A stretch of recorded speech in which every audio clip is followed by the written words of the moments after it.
আচ্ছা, আজকে আমরা অষ্টম শ্রেণীর ইতিহাস বইয়ের আমরা প্রথম চ্যাপ্টার নিয়ে আলোচনা করব। তার আগে আমাদের বুঝতে হবে যে ইতিহাস ব্যাপারটা কি, বা ইতিহাস আমরা কেনই বা পড়ব।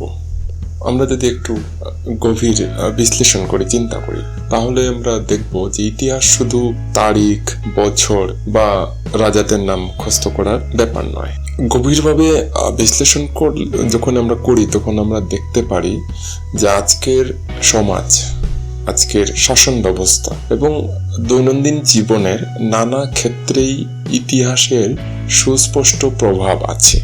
আজকের দিনে এই যে প্রশাসনিক সুবিধার জন্য যে ব্যবস্থা আমাদের সরকার ব্যবহার করে আসছে, যেমন একটা দেশকে অনেক ভাগে, রাজ্য, জেলা, পঞ্চায়েত, এই যে অনেক ভাগে ভাগ করা হয়েছে, সেটা প্রশাসনিক সুবিধার জন্য। তো এই যে ব্যাপারগুলো সেই ইতিহাসেও ছিল। যখন আমরা ইতিহাসের যে পুস্তক আমরা অধ্যয়ন করেছি, তখন আমরা সেখান থেকে আমরা জানতে পেরেছি যে আগের দিনও, মানে আজকের থেকে 500 বছর আগে বা 1000 বছর আগে, 2000 বছর আগে, সেই সম্রাট অশোকের সময় থেকে বা গুপ্ত যুগে, তখনও যে রাজা ছিলেন, উনি শাসন কার্যের সুবিধার জন্য সমস্ত এই যে উনার এরিয়াটাকে ছিল কয়েকটি ভাগে ভাগ করেছিলেন, এবং প্রত্যেকটি ভাগে এক একজন প্রতিনিধিকে তিনি দায়িত্ব দিয়েছিলেন যে সেই প্রতিনিধি সেই নির্দিষ্ট এরিয়ার দেখাশোনা করবে বা শাসন কার্য পরিচালনা করবে। তো এই যে আমাদের আইডিয়াটা, শাসন কিভাবে করতে হয়, সেই আইডিয়াটা, সেটা আমরা ইতিহাস থেকেই পাচ্ছি। তারপর আমরা যদি চিন্তা করি অর্থনীতি বা গণিতের যে নানা সূত্র আমাদের দৈনন্দিন জীবনে আছে, সেগুলো কিন্তু অনেক কিছুই প্রাচীনকালের মানুষের চিন্তা এবং আবিষ্কারের ফল। যুগের পর যুগ ধরে আমরা সেই জ্ঞান ও আবিষ্কারগুলোকে গ্রহণ করেছি, প্রয়োজন অনুযায়ী পরিবর্তন ও পরিমার্জন করেছি এবং সময়ের সাথে তাল মিলিয়ে আমরা এগিয়ে নিয়ে গেছি। কিন্তু সেই আমরা যেগুলো গণিতের সূত্র আছে, সেটাও কিন্তু আমরা যদি দেখি যে আজকের থেকে 400 বছর আগে, 500 বছর আগে হয়তো বা কোনো গণিতজ্ঞ বা বিজ্ঞানী সেই বিষয় নিয়ে তিনি চিন্তা করেছিলেন, এবং তিনি আজকে যেটা আমরা সূত্র পড়ছি, গণিতের সূত্র বা বিজ্ঞানের সূত্র পড়েছি, সেই আজকের থেকে 500 বছর আগেই কোনো গণিতজ্ঞ বা বিজ্ঞানী সেটা আবিষ্কার করে রেখেছিলেন। তো আমরা একটা কথা বলতে পারি যে ইতিহাস শুধু অতীতের গল্প নয়, এটি বর্তমান এবং ভবিষ্যৎ গঠনের ভিত্তি। আমরা চাণক্যকে পেয়েছি সপ্তম শ্রেণীর ক্লাসে বা ষষ্ঠ শ্রেণীর ক্লাসে চাণক্যের বিষয় পেয়েছি। তার যে অর্থশাস্ত্র গ্রন্থে কর ব্যবস্থা বা গুপ্তচর ব্যবস্থা, প্রশাসনিক কাঠামো ইত্যাদি নিয়ে বিস্তারিত ধারণা দিয়েছিলেন। কর ব্যবস্থা মানে আমরা জানি যে আজকে যে দিনে সরকার আমাদের কাছ থেকে বিভিন্ন ভাবে আমাদের কাছ থেকে ট্যাক্স বা কর সরকার আমাদের কাছ থেকে নিয়ে থাকে। এই যে ট্যাক্স নেওয়ার যে আইডিয়া, যেটা ধারণা, সেটা আমরা সেই চাণক্যর কাছ থেকে পেয়েছি। উনি তখনই আজকের থেকে হাজার বছর আগে তিনি ওনার অর্থশাস্ত্র গ্রন্থে তিনি সেটার বিষয়ে লিখে গিয়েছিলেন। তার গুপ্তচর ব্যবস্থা বলতে আজকের দিনে যেটা আমরা আজকের ভাষায় যেটা আমরা বলি যে ইন্টেলিজেন্স বা সিআইডি যেটাকে বলি, যে এগুলো ব্যবস্থা তখন থেকেই ছিল। একটা বুঝলাম যে আজকে আধুনিক রাষ্ট্র আমরা কর আদায়, প্রশাসনিক বিভাগ, আইন শৃঙ্খলা রক্ষা করার ক্ষেত্রে সেই প্রাচীন ধারণারই উন্নত বা পরিবর্তিত রূপ ব্যবহার করি। আরেকটা উদাহরণ, যেমন গণিতের শূন্য।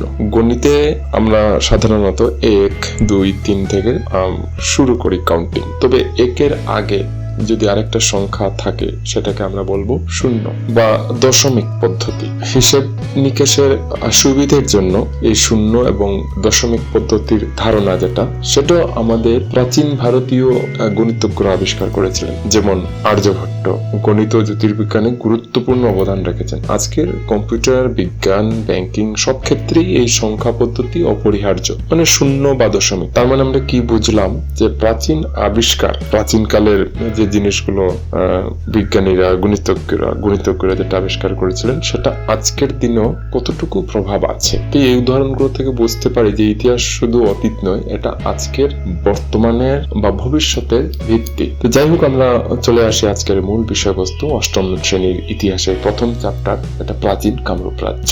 আমরা জানি যে অসমের প্রাচীন নাম কামরূপ, তবে তখনকার কামরূপের যেটা সীমানা ছিল বা যেটাকে আমরা বর্ডার বলি, আজকের আমাদের যে আসামের সীমানা, যেটা আসামের বর্ডার আছে, সেটার সাথে কিন্তু অনেক পৃথক ছিল। যেভাবে আমাদের বাড়ির সীমানা বা বাড়ির আকার আকৃতি সময়ের সাথে সাথে ভিন্ন হতে পারে, যেটা নির্ভর করে সেই পরিবারের সামাজিক বা আর্থিক স্থানের উপর। আর্থিক আয় উন্নতি হলে কি হয়, একটা কাঁচা ঘর পাকা ঘরে পরিণত হতে পারে, ঘরের বিশাল হতে পারে। তো ঠিক সেইভাবেই আমাদের যে এই যে আসাম আছে বা কামরূপ আছে, সময়ের সাথে সাথে এর যে সীমানা, প্রশাসনিক সুবিধার জন্য বা যে কোনো কারণে সেটা সীমানার মধ্যে কিন্তু বিভিন্ন সময় বিভিন্ন পরিবর্তন এসেছে। তো প্রাচীন কামরূপের ইতিহাস আমরা জানতে পারি কালিকা পুরাণ, যোগিনীতন্ত্র এবং হিউয়েন সাং এর ভ্রমণ বৃত্তান্ত থেকে। এমনকি এলাহাবাদ প্রশস্তি থেকেও এই রাজ্যের উল্লেখ পাওয়া যায়। তো প্রাচীন কামরূপ আজকের অসমের চেয়ে অনেক বড় ছিল, বিশাল ছিল। কালিকা পুরাণ মতে এর দৈর্ঘ্য ছিল 100 যোজন। এর সীমানায় ছিল হিমালয় এবং ব্রহ্মপুত্র নদের সঙ্গম স্থল। এই বিশাল রাজ্যকে 4টি প্রশাসনিক ভাগে ভাগ করা হয়েছিল। চলুন দেখি কোন পীঠ কোথায় কোথায় অবস্থিত ছিল। আমরা যদি ম্যাপে দেখি, আমরা যে রত্নপীঠ দেখতে পাচ্ছি, কামপীঠ, স্বর্ণপীঠ আর সৌমারপীঠ।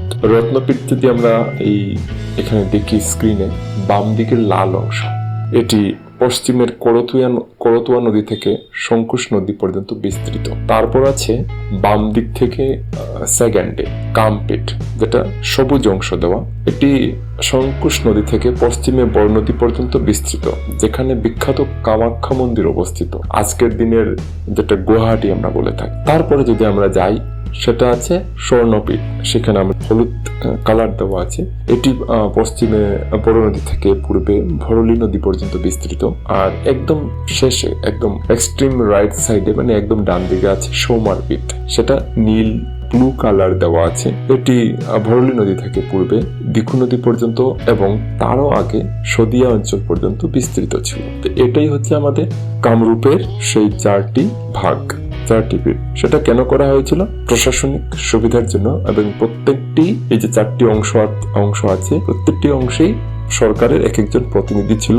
সেই অংশগুলো তারা দায়িত্ব হিসেবে মেনে নিয়ে সেটা পালন করতেন। তো এখন চলে আসি আমরা যে আমাদের এই যে কামরূপ, সব থেকে প্রথম রাজা কে ছিল? তো কামরূপের প্রথম রাজা ছিলেন মহিরঙ্গ দানব।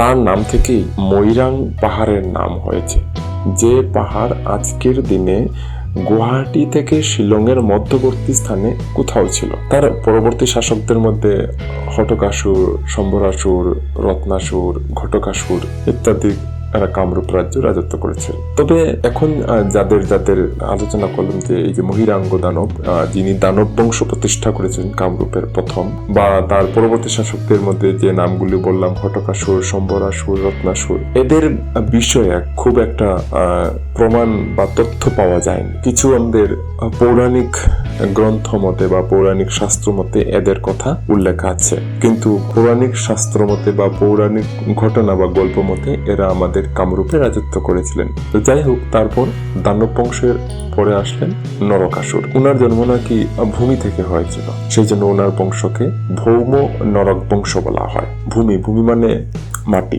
তো এখানে বলতে চাইছে যে নরকাসুর সেই মাটি থেকে, মানে ভূমি থেকে ওনার জন্ম হয়েছিল, আর সেই জন্যই উনার যে বংশটাকে, সেটাকে ভৌম নরক বংশ বলা হয়। তার পুত্রের নাম ভগদত্ত।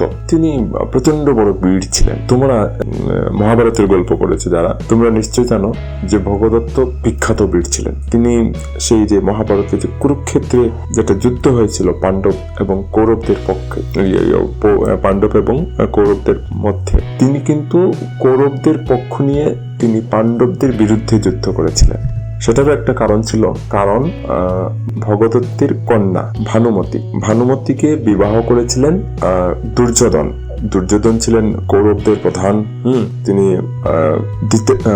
কৌরবদের যে রাজা ধৃতরাষ্ট্রের পুত্র ছিলেন। তো সেই হিসাবে কৌরব রাজা ধৃতরাষ্ট্রের পুত্র দুর্যোধনের সাথে ভগদত্তের কন্যা ভানুমতির বিবাহ হয়। সেই কারণে যখন কৌরব এবং পাণ্ডবদের মধ্যে যুদ্ধ হয়, তখন ভগদত্ত কি করেছিলেন, তিনি নিজ কন্যার যে জামাই ছিল, মানে কৌরব পক্ষ, সেই কৌরব পক্ষের হয়ে তিনি পাণ্ডবদের বিরুদ্ধে যুদ্ধ করেছিলেন। তোমরা যদি কখনো গুয়াহাটি গিয়ে থাকো, গুয়াহাটির মধ্যে একটা পার্ক আছে যেটার নাম দিঘলি পুকুরি। আজকের দিনেও সেটা পার্ক আছে। সেখানে বিকেল বেলা তোমাদের মতো যারা কম বয়সী স্টুডেন্টস অনেক আছে, সেখানে ওরা যায়। সেটা পার্কটা দেখতে খুবই মনোরম। তো এই দিঘলি পুকুরি পার্ক যেটা আছে, সেখানে একটা বিশাল বড় একটা পুকুর আছে, দিঘি আছে। শোনা যায় যে এই পুকুরটা নাকি সেই মহাভারতের যুদ্ধের সময় বা ভগদত্ত যখন ছিলেন রাজা, এই ভগদত্তের সময় এই পুকুরটা নাকি খনন করা হয়েছিল। যাই হোক, ভগদত্তের পরে আমাদের অসমে কি হয়েছিল সেটি আমরা পরবর্তী ভিডিওতে জানবো। ততক্ষণ পর্যন্ত তোমরা ভালো থেকো, সুস্থ থেকো।